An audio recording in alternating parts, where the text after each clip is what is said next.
In the previous video, we discussed how to use the Gauss elimination method to solve a linear system. Another way to solve the linear system is to use the Cramer's rule. However, before using Cramer's rule, we need to introduce a new concept called determinants.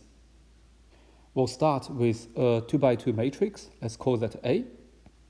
And we have entries A11, A12, A21, and A22.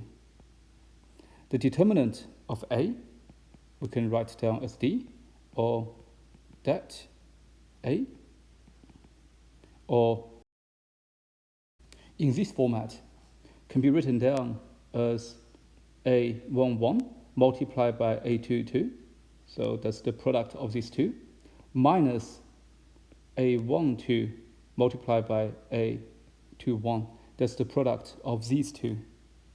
Applying this with an example with numbers, assume the matrix A is 1, 2, 3, 4, and we want to calculate the determinant of A. That is simply 1 multiplied by 4 minus 2 multiplied by 3. That's 4 minus 6. That gives you minus 2. Looking at one more example, assume A is equal to 1, 2, then 0 here, 3. Then in this format, it is an upper triangle matrix, something you've seen in the Gauss elimination video. Then what is the determinant of this matrix?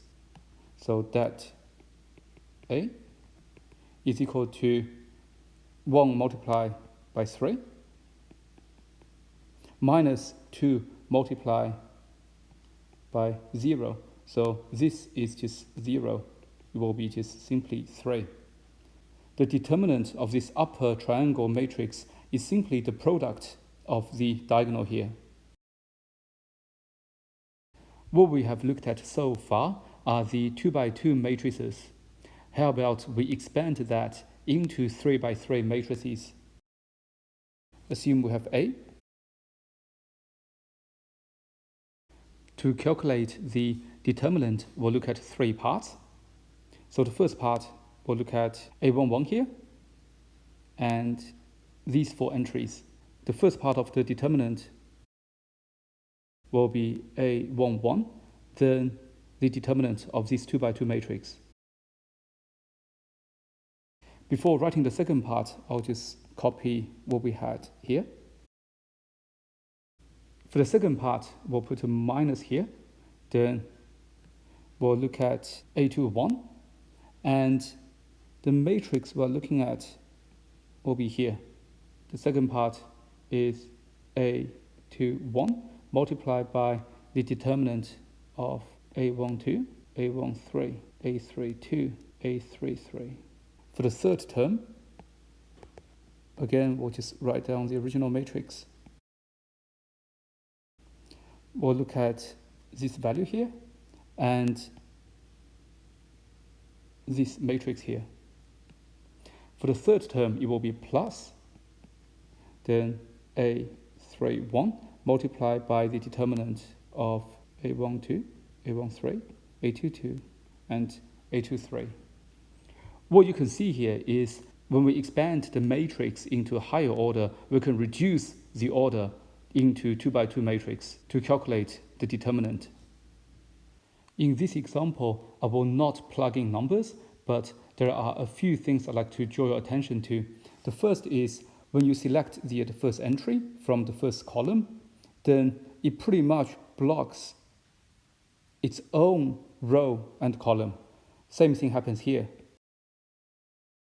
The 2x2 matrices you use to calculate the determinants are not in the same row or column of the entry you selected from the first column. The second thing is the sign you use here. You start with minus, then with plus. It's alternating. Similar to the 2x2 example, we'll also look at the upper triangle matrix in the 3x3 case. Copy the formula and plug in all the zeros. A21 is 0, so the entire second term is 0. A31 is also 0, so the entire third term is 0. We can reduce that into... Now, we're back to the 2x2 matrix determinant calculation. If you recall what we had previously, this is an upper triangle matrix. The determinant is simply A22 multiplied by A33.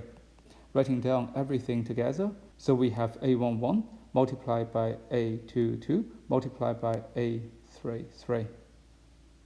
So the determinant is the product of the diagonal here. In fact, you can easily expand the concept to 4x4, 5x5, 6x6 matrices. To calculate the determinant of these higher order matrices, what you can do is to reduce that using the Gauss elimination method into the upper triangle matrix. Then just take the product of the diagonal. You will get the determinant. Before wrapping up this video, I'd like to quickly talk about the physical meaning of determinants of matrices. Let's go back to the 2x2 matrix.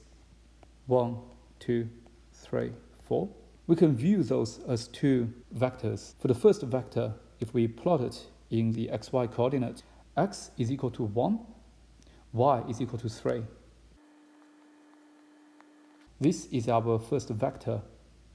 The second vector on the x-axis is 2, and on the y-axis is 4.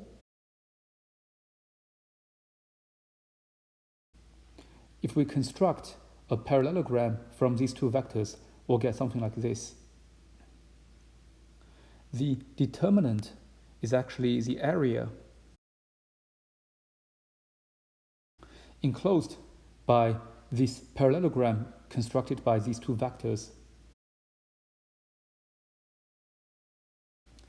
Extending into a 3x3 matrix, then we have 3 column vectors, and it will be represented by a 3D space using x, y, and the z axes. The determinant is the volume of the parallelopipe enclosed by the 3 vectors.